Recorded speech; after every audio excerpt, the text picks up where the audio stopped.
ጉድ ቀን አይመሽም አሉ። እንግዲህ ነገሩ ይባባሳል እንጂ ፈጽሞ አይድንም አለ። ውድ ጓደኞቼ ማለት ነው። የፈንዲሻዎች ነገር ብዙዎቻችሁ ተጨንቃችሁ ብዙዎቻችሁ እያሰባችሁ ነውና ዛሬ ቪዲዮ ይለቀቃል የተባለውና ሰላም አለይኩም ወራህመቱላሂ ወበረካቱ። ውድና ተከበራችሁ የአንዱ ቻናል ተከታታይ ቤተሰብ እንዴት ናችሁ? ሰላም ናችሁ? አይ ሰላማችሁ አላህ ፍዝት አድርግልኝ። እንዲሁም ክርስቲያን ወገኖቼ ሰላም ሰላም ብያለሁ። ሰላማችሁ ይብዛልኝ ውዶቼ ማሮቼ። ለዚህ ቤት አዲስ ሆናችሁ ላይክ ሰብ በማድረግ ተቀላቀሉ። ቪዲዮ በመጻጻት እንዲደርሳችሁ የደወል ምልክቱን መንካታችሁ እንዳትረሱ። ነባሮች ላይክ ሼር ስለምታደርጉልኝ እጅግ አድርጌ አመሰግናለሁ ውዶቼ ማለት ነው። እንግዲህ ብዙዎቻችሁ ሰብስክራይብ እያደረጋችሁልኝ ነው። በነገራችን ላይ እጅግ አድርጌ አመሰግናለሁ። እስኪ ቶሎ ብላችሁ ደግሞ 15,000 ጋይስ አስገቡኝ። የምሬ ነው። 15,000 በቃ ናፈቀኝ መቼ ነው እያልኩ ነውና አስገቡኝ ውዶቼ ማለት ነው። እንግዲህ ብዙዎቻችሁ በፈንዲሻ ፋሚሊዎች ተጨንቃችኋል። ትላንትም እኔ እንግዲህ ማታ በሰራሁት ቪዲዮ አንድ መረጃ ሰጥቻችሁ ነበረ ማለት ነው። ብዙዎቻችሁ ደውላችሁ የምታወሩ አላችሁ፣ በሪከርድም በጽሁፍም በቴሌግራም በኢሞ ብዙዎቻችሁ እያወራችሁ ነውና ፋሚሊዎች ማለት ነው። ነገር ግን እኔም ያው ታውቃላችሁ እኔ ጥሎብኝ ሰው ማጨናነቅ አንዴ ደውዬ የሆነ ነገር ከጠየቅኩ ማለት ነው የምሬ ነው የምላችሁ። በቃ እኔ እንጃ የተፈጥሮ ይሁን አላውቅምና ሰው ማጨናነቅ ዝም ብሎ ጠየቅ ጥሎብኝ አልወድምና በእርግጥ አንዴ ደውዬ መረጃ ጠይቄ መረጃ ከሰማሁ በኋላ አሁንም ይከብዳል። በነገራችን ላይ አንድ ሰው ወይም ነገር ላይ ወይም ተጣልቶ ሀሳብ ላይ ሆኖ እናንተ ደግሞ በጎን ገብታችሁ ያልሆነ ነገር ስትጠይቁ ወይም ደግሞ መረጃ ለማንሳት ስታጠያይቁ ይደብራል። በዛ ላይ ደግሞ እንደዚህ የምታውቁት ሰው የምታወሩት ሰው ሲሆን የምሬ ነው የምላችሁ ይደብራል። ምክንያቱም እኛ ዩቲዩበሮች ያው እኔ አሁን የሰማሁት ለእናንተ ነው መረጃ የምሰጠው አይደል? ስለዚህ ያንም ሰውም ያው ምንም ያህል አድናቂ ምንም ያህል ጓደኛ ምንም ያህል ብትቀራረቡ ይደብራል። ያንን ሰው ሊሰማው ይችላል። የምሬ ነው የምላችሁ። እንደዚህ እናንተ መረጃ ተቀብላችሁ እዚህ ሚዲያ ላይ የምታወጡ ከሆነ ጋይስ ይደብራል። ይሄ በማንኛውም ሰው ያለ ነገር ነውና እናንተም ስታስቡት እንዴት ነውና ስለዚህ እኔ ጥሎብኝ በዛ ተራ የለውም ውድ ጓደኞቼ ማለት ነው። በቃ አንድ ጊዜ የደወልኩኝ መረጃ ሰማሁኝና ያለው ከተናገርኩ በኋላ ደጋግሜ አሁንም ደውሎ ማስጨነቅ መጠየቅ ሰውን እንደዚህ አልወድም። ለምን እንደሆነ አላውቅም። ያው አንዳንድ ሰዎች በጣም ጎበዝ ሰዎች አላችሁና እንደኔ ላትሆኑ ትችላላችሁ። ሁሉም ሰው ያው አንድ አይደለምና ነገር ግን እኔ በቃ አሁን ይሄ የሚያስመስል ነው። እውነቱን እናውራ ከተባለ አሁን እኔ እዚህ ጋር ዩቲዩበር ነኝና እኔ ፉፉ ጋም ደውዬ መረጃ ተቀብዬ ለእናንተ ነው መሰጣችሁ አይደል? ስለዚህ ይሄ የታወቀ ነው ውዶቼ ማለት ነው። ያው አሁንም በመደወል ሰውን በማስጨነቁ ይሄ ተገቢ አይደለም የኔ ውዶች ማለት ነው። ታቆኛላችሁ እንግዲህ የፈንዲሻ ፋሚሊዎች የነሱ መጥፎ ነገር የነሱ ያልሆነ ነገር መጥፎ መረጃ እዚህ ሚዲያ ላይ ማውጣት አልፈልግም። ያው ምንም አላችሁ ምንም የምሬ ነው የምላችሁ። በጣም ነው የሚደብረኝና በተለይ እኔ የማንኛውም ሰው መረጃ ማውጣት አልፈልግም። በእርግጥ ግን የነሱ ደግሞ ያው ስለምወዳቸው አድናቂያቸውም ስለሆንኩ እንዴት ነው እንግዲህ መጥፎ ቪዲዮ እናንተ ራሱ እርግጠኛ ነኝ አሁን የነሱ መጥፎ ነገር የነሱ እንደዚህ ያልሆነ የነሱ የሚያስደነግጥ ነገር ብነግራችሁ እናንተም ደስተኛ አትሆኑ። እኔ ምስጢር ማውጣት የለብኝም። የምሬ ነው የምላችሁ። የሰማሁት ነገር ጋይስ በቃ ከላይ እንጂ ወደ ውስጥ ገብቼ አሁን ደውላችሁ ራሱ የምትጠይቁኝ ያላችሁ ብትደውሉልኝም እኔ ያለው ነገር አሁን ሌላ ምስጢር ካለ እኔ በምስጢር የተነገረኝን እዚህ ሚዲያ ላይ ያው ምንም ማድረግ አይቻልም። አሁን ሚዲያ ላይ የሚዲያ ሰዎች በእርግጥ ምስጢር ያወጣሉ፣ መረጃ ያወጣሉ፣ ምስጢር አይደብቁም ሲባል እናንተም ትሰማላችሁና አሁን በፊት ማለት ነው እርስ በራሳችን ራሱ ስናወራ ማለት ነው ኧረ ትቀጅኛለሽ እየቀዳሽ ነው ምናምን እንባባል ነበር። አሁን አብረን ዩቲዩብ የምንሰራ ጓደኞቻችን ማለት ነው እንዲሁም ሌላ ደግሞ ዩቲዩብ የማይሰሩ ጓደኞቼ ራሱ አይ የዩቲዩበር ነገር እኮ አታስታውቁምና ትቀጅኛለሽ ወይም ትቀዱኛላችሁ የሚባል ነገር አለ። ስለዚህ እኔ ደግሞ ውድ ጓደኞቼ ማለት ነው በዛ ተራ የለውም ጋይስ ጥሎብኝ የፈለገ ይሁን አይደለም የፍቅርና የፉፉ መረጃ እዚህ ላወጣ ማለት ነው። የሌላ ሰው ምስጢር ቢሆን መረጃ አላወጣም በቃ።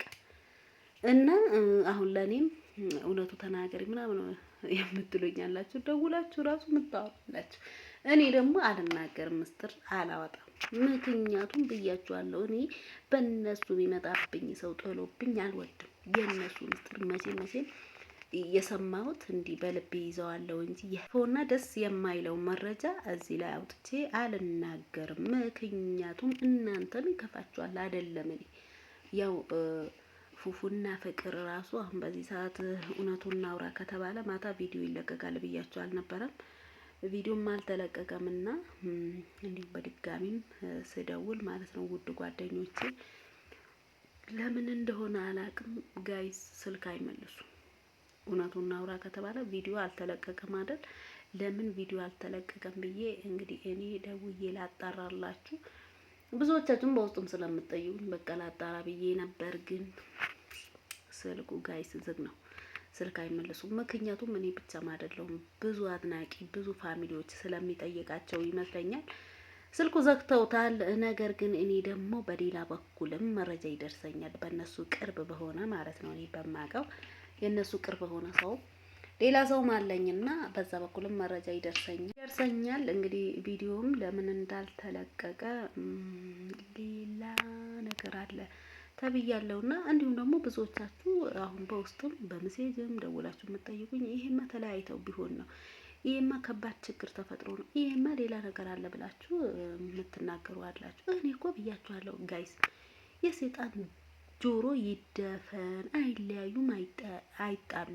ይሄ መጣላቱ ሚዲያ ላይ መጋጨቱ ያለ ነገር ነው። እናንተ ምን እሺ ነው? ቆዩ። ከዚህ በላይ ወተት ነጭ ነው ካልተባላችሁ አታምኑ። በቃ እንግዲህ ያልተከባበሩበት ነገር አሁንም አለ። ቪዲዮም ያልሰሩበት ነገር ሰምቻለሁ ማለት ነው ጋይስ። አሁን ይሄ ነው ማለት እንዳልኳችሁ ተገቢ አይደለምና ብዙዎቻችሁ ስለምትጠይቁኝ እንደውም በማታ ቪዲዮ ነው በማታ በሰራሁት ቪዲዮ ነው ደግሜ እየሰራሁላችሁ ያለሁኝ። አልተመቸኝም እና እኔም በቃ ስልክ አልተደወለ ስልክ ሳያነሱ ሳይቀሩ ቪዲዮ መስራት አልፈለኩም ነበር። ከዛ በሌላ በኩል ደግሞ መረጃ ሰማሁኝና ከባድ ነው። እስኪ ኢንሻአላህ ወይም ነገ ሊመጡ ይችላሉና ስለዚህ ሚዲያ ላይ ያለ ነገር ነው ጋይስ። አታዩም እንዴ? ሮታ ራሱ ነብሰ ጡር ሆና ማለት ነው ሌላ ህይወት ጀምራለሁ ስትል አላያችሁ? አሁን በባለፈ ታርቀው አንድ ላይንን ደስ ብሎኛል ደስ ብሎሻል እየተባባሉ ነበር። አሁን ደግሞ መልሰው እንግዲህ ሌላ ህይወት ልጀምር ነው። ኦ ማይ ጋድ! ሰው እርጉዝ ሆኖ የሌላ ሰው ልጅ ይዞ እንዴት ነው ነገሩ እናንተዬ? ያው የዩቲዩበሮች ነገር ግራ እያጋባ ነው ፋሚሊ ማለት ነው። ስለዚህ በቃ ይሄ የሚያስጨንቅ ነገር አይደለም። እኔ ሁሌ እምላችኋለሁ ስለ ራሳችሁ አስቡ፣ ወደ ራሳችሁ ተመለሱ እላችኋለሁ። ይጣላሉ፣ ይታረቃሉ፣ ይሄ ያለ ነውና እስኪ አሁን በአብርሽና በሩታ አታበቁም እናንተ? የምር እኔ በጣም ነው ገረመኝ። አሁን ቅድም በለቀቀችው ቪዲዮ የምሬ ነው የምላችሁ ሌላ ህይወት ጀምሬያለሁ አላለችም። ኦ ማይ ጋድ ያሳዝናል ጋይስ። እንግዲህ የሚዲያ ነገር ይሄ ነውና ያው ፈንዲሻ ፋሚሊዎች ደግሞ ሩታ ፍቅርዬና ፉፉ ማለት ነው እንደዚህ ውሸት እንደዚህ ፕራንክ ምናምን አያበዙምና ያለው ነገር እውነተኛ ሪያሊቲ ሾው ነው የሚያቀርቡት። በዛ ይመስለኛል ብዙዎቻችሁ የምትጨናነቁ። ብዙ ያው እነሱ በእርግጥ ውሸት ነገር አይሰሩም፣ ብዙም ጓሽተው አያውቁምና ስለዚህ እናንተ የፈንዲሻ ፋሚሊዎች ብዙ ጊዜ የምትጨናነቁት በዛ ይመስለኛልና ያው እርቅ ይወርዳል ኢንሻአላህ ጋይስ። እኔ ከምሬ ነው የምላችሁ። እኔ ብያችኋለሁ፣ እርቅ ይወርዳል። በቃ አዲስ ነገር ትሰማላችሁ። አሁን ዛሬ ቪዲዮ ያልተለቀቀበት አንድ ላይ ያልሰሩበት ሌላ ነገር አለ። ካልሆነ ደግሞ ነገ ዱቅ ይደረግላችኋል። ንገሪኝ ካላችሁ በኮመንት ምንም ማድረግ አይቻልም፣ ይነገራችኋል። ነገር ግን ነገም እነሱ ሊመጡ ይችላሉ።